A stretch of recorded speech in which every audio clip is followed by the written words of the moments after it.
Olá, paz e bem. Quero compartilhar com você algumas gotas do Evangelho de hoje, quinta-feira, dia 13 de junho. O texto do Evangelho de hoje é de São Mateus, capítulo 5. E o Evangelho de hoje inicia com a confrontação entre a justiça dos escribas e dos fariseus e a justiça exigida para os cristãos. É um princípio ético fundamental de Jesus. Em que consiste? Que a justiça dos discípulos é maior do que a dos fariseus e dos escribas. Os discípulos observam até os menores dos mandamentos, enquanto que os escribas e fariseus omitem as coisas mais importantes, que é a justiça, a misericórdia e a fidelidade. Os discípulos põem em prática os mandamentos de Deus e ensinam, enquanto que os escribas e fariseus dizem, mas não fazem. Se a vossa justiça não for maior que a dos mestres da lei e dos fariseus, vós não entrareis no reino dos céus. Diz hoje Jesus, no capítulo 5, versículo 20.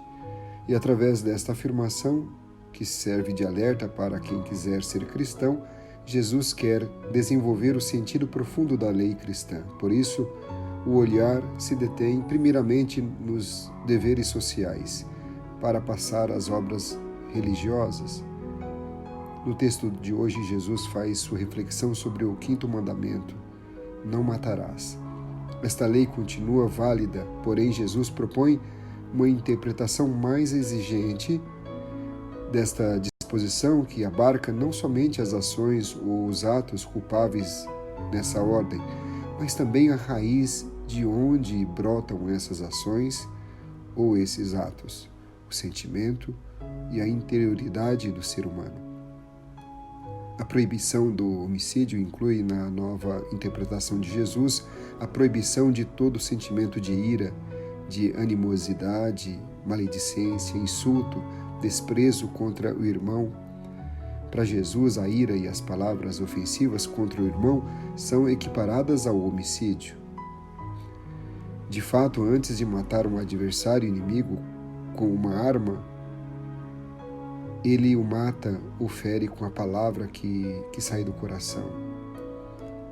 Para Jesus, a relação com o irmão adquire uma tal seriedade que com ela se chega a decidir o destino definitivo da pessoa humana diante de Deus. Portanto, Jesus não se limita a condenar quem mata materialmente, fisicamente, mas também quem mata o irmão no coração, que elimina seu irmão da própria vida. Logo depois que apresentou a nova formulação da antiga lei, Jesus passa a expor sua concretização em forma de um caso para enfatizar até que ponto essa nova lei deve ser observada. Trata-se de uma explicitação que indica a radicalidade de sua aplicação com a ajuda de um exemplo. O cristão que se aproxima do Senhor da vida deve reconciliar-se primeiro com o irmão. Não somente quem ofendeu está obrigado a se reconciliar, mas também quem sofreu uma ofensa. Sublinha-se o caráter urgente deste dever diante do qual perde a importância de ter ou de não ter a razão no conflito. Cada um é chamado à superação de qualquer tipo de divisão comunitária que lhe afete. Meu irmão, minha irmã, que o dia de hoje seja marcado pela reconciliação. Tenha um bom dia, um forte abraço e fique na paz.